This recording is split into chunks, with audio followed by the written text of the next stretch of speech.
Okay. And so I'm also seeing so that's the first part. The other part about growth and expansion, you are in a period of tremendous growth. Okay. This is like a major, major growth spurt.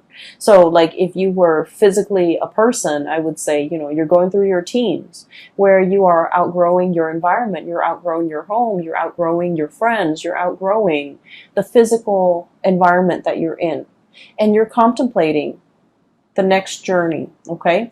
So this is the card of the Empress, and this is somebody who's made it. Okay. The Empress is somebody who takes care of her or himself. They're extremely, the Empress energy, I always think of it as Virgo. It's a very dignified type of energy. It's a very like, I own this. I don't need anybody else to know that I own it. And it comes with a lot of power. It comes with a lot of dignity. It comes with a lot of respect. Okay. So you command a lot of respect from other people. They look at you and they admire you. And this is the energy of someone who's very, very nurturing. But as you can see, the two kids, right? They're kind of behind her. She's nurturing. She's protective. She's lovingly detached. She trusts that she has taught these children well. When she turns her back, she knows that they're not going to abuse the animals. She knows that she's raised them right, where they're going to be able to take care of the things in their environment and to kind of like take on her own image and just be like her. Okay. So I feel like everything that you have touched, everything that you have tried to take care of, it has really, grown, and it has really taken off on its own. Okay. Some of you are meticulous mothers. You care a lot about, the physical, emotional, spiritual well-being of your children. Some of you take tremendous care of your household, your plants, your pets, and you do a really, really good job.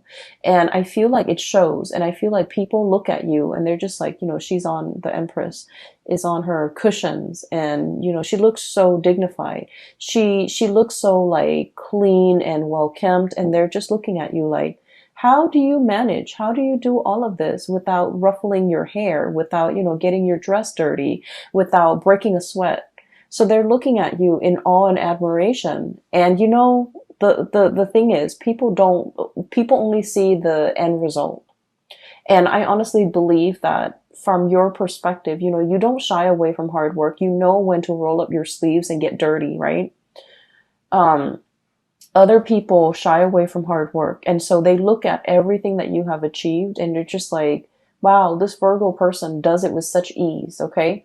It's not ease.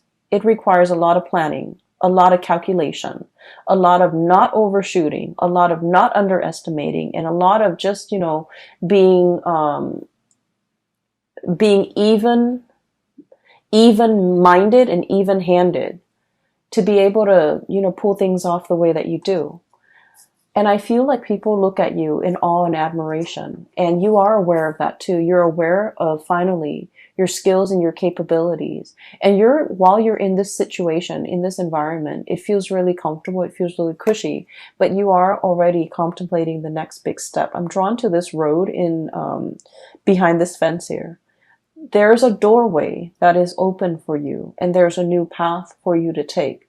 It's an uphill path. So we know it's not going to be, a walk in the park. It's not going to be a bed of roses. Okay. It's going to require a little bit more climbing, and you are definitely up for the challenge. Some of you are in a situation where you're very, very comfortable. And so you have worked really hard to get here. You have accumulated a lot of good karma points in order to be here. And so you're thinking, well, maybe I can stay here for another year. Maybe I can stay here for another 2 years before I embark on this new path.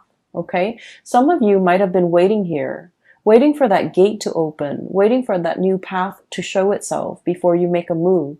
And now that it's showing itself, I feel like it's time for you to make a move, because once again, you are that cactus that's outgrown the pot. You're no longer supposed to be here. You're supposed to be on your way, moving towards something else, and the path is going to give you a much better view, a much better vantage point. It's going to utilize all of your skills and resources, and it's going to, I almost feel like, in a video game, this is like leveling up. Okay, going on to the next level, fighting the next monster, upgrading, learning new skills. Okay, so that's what I'm sensing here.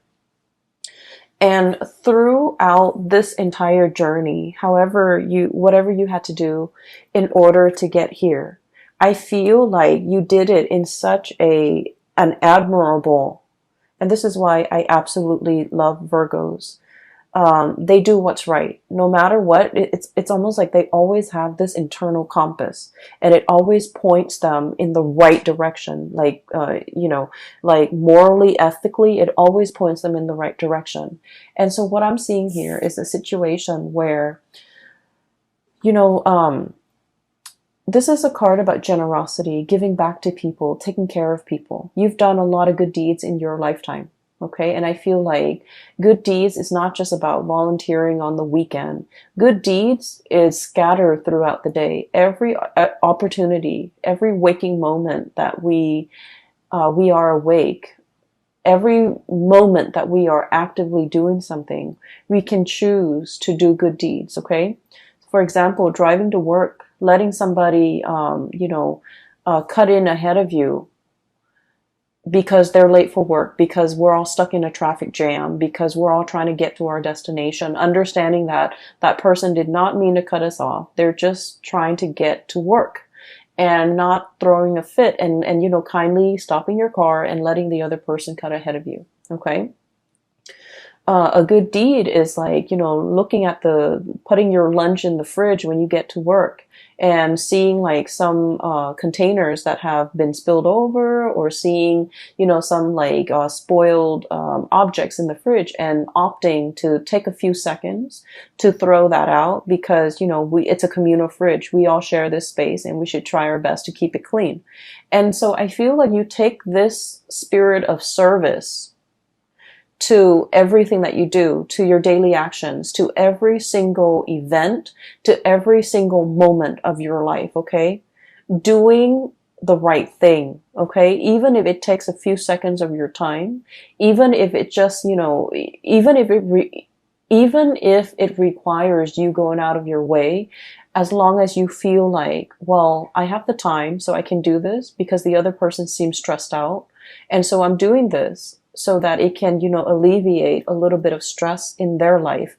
That's how Virgo people think. And I feel like it's pretty amazing. I have never encountered other signs that, really step up to the plate every moment of every day the way that Virgos have. And so I feel like all of these little, acts of kindness, acts of human obligation, I just feel like, they have not gone unnoticed on a spiritual level. They have not gone unnoticed by all the people around you. And that's why they're looking at you in awe and admiration. And they're just like, how do things come so easily for you?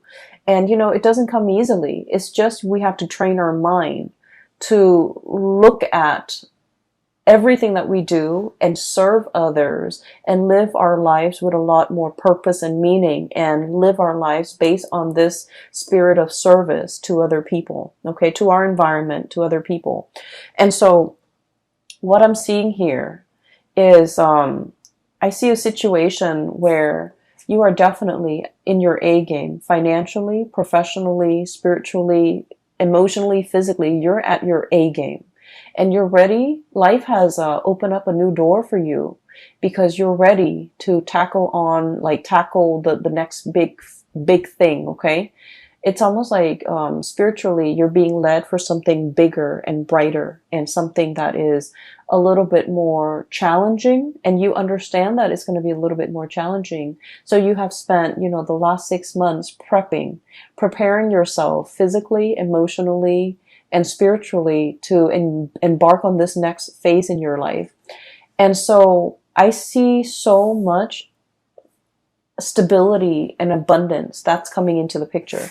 So the first 4 cards just scream out, spirit of service. Okay.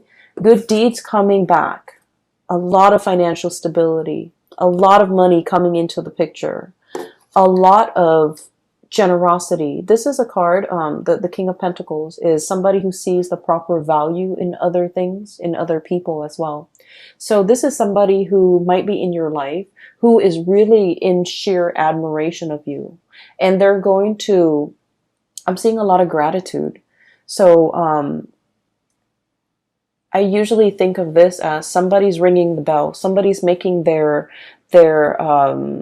presence known, somebody's coming for a visit, somebody is like really expressing, you know, how they feel about you. And I feel like they are like this. They're very financially stable. They might own property. They might own homes. They're just, you know, somebody that knows how to generate money. They start from nothing, starting from the ground up, and they have built a really prosperous and successful future for themselves. And they didn't do it by, you know, trampling over other people. They didn't do it from stealing or cheating other people. They did it from kindness. They did it from gratitude. They did it from the space where they're being of service to other people. And as a result of being service, I feel like it's good karma coming back home to roost, because you're in a very financially abundant space and you are in a position where you are like admired by somebody who sees all of these virtues in you, and they really, really admire you. Okay. I feel for many of you, this might be a love interest. Okay. This is somebody that is, you're coming across here as the Empress, and they are the King. So you make them almost want to be a better person. The perfect match for the Empress is the Emperor, right? And the kings are really financially abundant. They're prosperous. They rule like a kingdom. However, the emperor rules over all the kings. And so what I feel is this person wants to be like you. They want to emulate you. You make them want to be a better person. You make them want to strive for more. And they feel like they're catching up to you. They're trying to be a good match to you. So they're being very, very purposeful with the things that they do in life as well. Mainly because they're following in your footsteps, and they're trying to be the best person that they can be so that they can be a really, really good fit for you. This is pretty much the Emperor in the making. They're still on their way, and I feel like there's like promises as well as, you know, admiration and adoration. And they're telling you like, one day I will be, you know, your equal match. Okay. One day I will, you know, be right beside you, and I will be somebody who is worthy of you. And so I feel like this is indicating to me a really, really deep love where two people are in a relationship, and they really want to grow together. They want to become better for one another. And spiritually, this is a very, very strong, I almost feel like a soulmate connection where the two of you could achieve a lot more in society, because by virtue of being together. It's like Virgos are really shy. Okay, like you guys are really shy. You guys also like, I almost feel like a lot of you might have self-esteem issues. Okay, and that's because it's not stemming from trauma or anything like that. I'm not seeing that in here, but it's because you're perfectionistic and you're really, really hard on yourself. You're naturally very, very hard on yourself. And so you're not like a Sagittarius, where Sagittarius is like, let's jump in it first and then ask questions later. Let's just figure out how much we can do before we read the instructions, right? You guys are very meticulous. You look over the instructions before you start assembling things. And so where I'm going with this is that I feel like you have a lot of like negative self-talk behind the scenes, behind closed door, in your head. You don't talk about this to other people, but you have a lot of negative self-talk holding you back. And I feel like the person that you're with, or the person that, you know, you're interested in, or whoever it is that's in your midst that is a significant other, they're very kind. They kind of brush away the negative self-talk. They build up your self-esteem. They tell you, you know, not in a way where it's mushy and awkward and you know, like the people that love us, of course, they're going to tell us nice things about us. This person doesn't do that. This person like will only tell you what they believe in. Okay, so they're not going to tell you lies. So I feel like they give you really good constructive feedback so that you can, you know, improve. And I also feel like because of their support because of their generosity, because of the reciprocity between the two of you, you both have really built each other up when it comes to your self-esteem. Okay, whatever has really shaken you, whatever has really chipped away at your self-esteem through the process of working, growing up, dealing with family, dealing with people, dealing with, people that you had to cut out of your life. If your self-esteem has been corroded, this is somebody that really helps build it back up. And then likewise, you're dealing with someone who's very self-made, okay? They didn't grow up with a silver spoon in their mouth. They didn't grow up with a trust fund. They didn't grow up with like rich parents. They build everything from their own two hands. I really admire the King of Pentacles, mainly because, if you look at the background, there's a farmer right there. Okay. He used to be that farmer. He used to have to, hustle. He used to have to, get his hands dirty, harvest the crop, make sure his family can eat. Save up for a rainy day, nickel and dime himself, forego all the pleasures in life in order to have a lot of financial abundance. This is not somebody who was born this way. They've worked really, really hard to get where they are. So I feel like this is a situation where there is a very, very dignified love relationship here. It is really, it's a really good soul connection. It is a very supportive type of a relationship. It's a situation where two people, I feel like, might have started from nothing and achieved everything by sheer hard work and dedication. And they admire those things about one another. Okay, so it's really beautiful. It's making me a little teary-eyed. So I'm really happy to see this for you, Virgos. So now there's a new gate that is opening for you.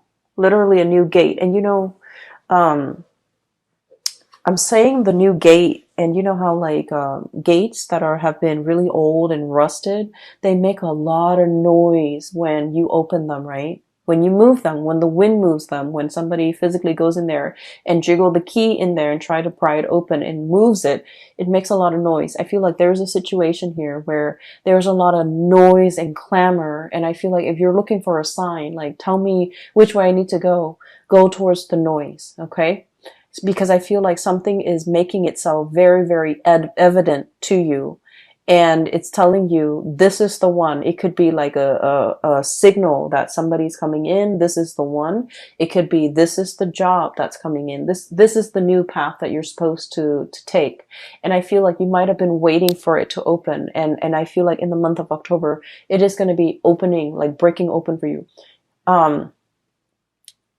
So that's what I'm sensing here. Okay. Let me talk about the other cards. So as we progress with the image, okay, so this is sort of like the cactus getting really big, and then it's got a flower blooming on its head. It's really cute. So it's getting bigger and bigger, and the pot is too small. So you're in a situation where you have outgrown the environment and you need to move on. You need to move on to a new phase. And what I'm seeing here is there have been a lot of offers on the table for you.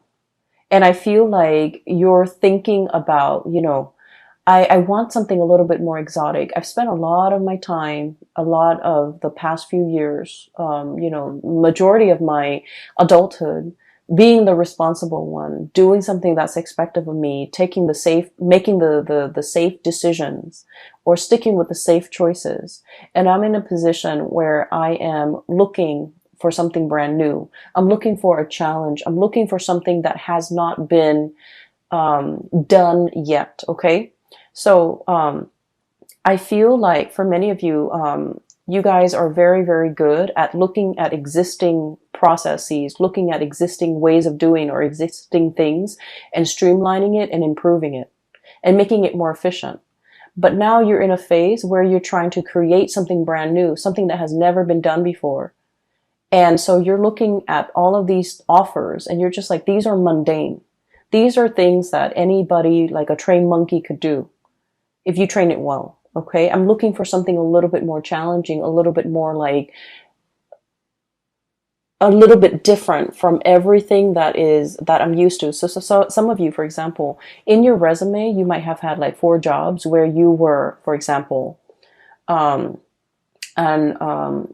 office administrator, and then you become a lead administrator, then you become a supervisor, then you become a manager, but it's all office administration. And you're just like, I want something new. I want a change of, like a brand new change of scenery. I want something that has not been created yet. I want a position that has not been there. And I want to do something that is outside of the ordinary, outside of these. I want to break away from my resume. I don't want my resume or my past work experiences or my past history to pigeonhole me into getting the same types of position. So you're waiting for that new change. And in the meantime, while you're waiting, what you are doing is you're in charge and leading a lot of people. Okay. This is somebody who's in a leadership position, and people trust them. All those wagons, all those families are, they're following this man because he's got vision and he's got a bird's eye view, and they know that, you know, he's going to take them to safety. He's very humble and modest. He's not on a horse. He's like walking side by side these wagons, and he just happened to be elected the leader because people trust him. And so I feel like you're on the major, like, it's like the major, I cannot think right now. I apologize. You're on this, it's like a cliff, and you're scouting new territory. You're looking at new things. And I feel like, but in the meantime, other people still hold you in high regard and they respect you, and you're seen as a leader in your own right. Okay. You might not have the title that are associated with it, but I feel like people have a great deal of respect for you. You're in a position where you're training. You're showing other people how to do things the proper way. You're showing people how not to cut corners and how to do things the most efficient way. So this is about efficiency, sharing best practices, showing people how to do things, and, you know, giving like a lot of feedback. Okay. So you're in this position where you're leading others, you're training others. And I feel like what's still in the back of your mind is, I need something brand new. I need a change of scenery. I need to travel. I need to see the world. I need to be able to get out there and assess the needs of other people, and to be in an environment where, for some reason, I'm seeing that you're dealing with a lot of foreigners or a lot of people from different cultural background, from different walks of life for this month. And I feel like you're dealing with them mainly because these people, you have already established the rapport. These people are a lot more like you. Okay. You're walking alongside them. You've already established that rapport. There's a new group of people who are very, very skeptical. Okay. They've come from, I'm hearing war torn. I'm hearing, scarcity, like scarcity in an environment where things were not lush and plentiful and like a breadbasket. This is a desert environment. So these people came from hardship. These people have a sense of like kinship and clansmen, where they are very, very, very hesitant about interacting with outsiders. So you have a closed off group of people that you're trying to, that you're trying to, I almost want to say, like, bring into the fold. But in order to bring them into the fold, to get them to trust you, you kind of have to infiltrate. You kind of have to find a way to get into that community, and find a way to get them to trust you. And so what I'm seeing here is you're in some type of a project, some type of an environment, possibly even a dating situation, where you're dealing with someone who's very, very, very exotic, somebody who's very different from you, and somebody who might be culturally, linguistically, even life experiences might be very different from you, and you have to find a way to cross that cultural barrier, or to create that bridge, so that you can, you know, adequately gain their trust. So there's a situation here where temporarily it's like a new change of scenery. It's a challenge, and it's something, it's like the next thing for you to work on. And then I also feel as well, it's going to require a lot of intuition. Okay. Like, trusting your intuition, waving away that negative self-talk, knowing that you are capable, knowing that you have achieved a lot in a very, very short period of time. And so you need to wave that away, and you need to somehow, you know, this is that bridge, okay, from two very different areas in life. There's like a bridge that allows two different areas to connect, okay? So I feel like you're going to be the one to build that bridge and to maintain that bridge. And I feel like the bridge stands for that connection, okay? So it's like the connection between two worlds, the connection between the practicality and the intuition, and the connection between, you know, people who are very, very unnerved, who might not be immediately open and trusting and upfront, and it takes a really, really long time to gain their trust. And I feel like you have to be kind of like it's going to take some time. I see a situation here where it's going to take a really, really long time for you to be able to string this, you know, this bridge across the two towers, to be able to create and maintain that constant communication and that trust and that sense of camaraderie and that sense of mutual trust. And so what I'm seeing here is a situation where you're definitely dealing with like a new ball game. Okay. So you're like dealing with people from a different, station, and it's different from what you're used to. It is a lot harder. There are some challenges when it comes to trust.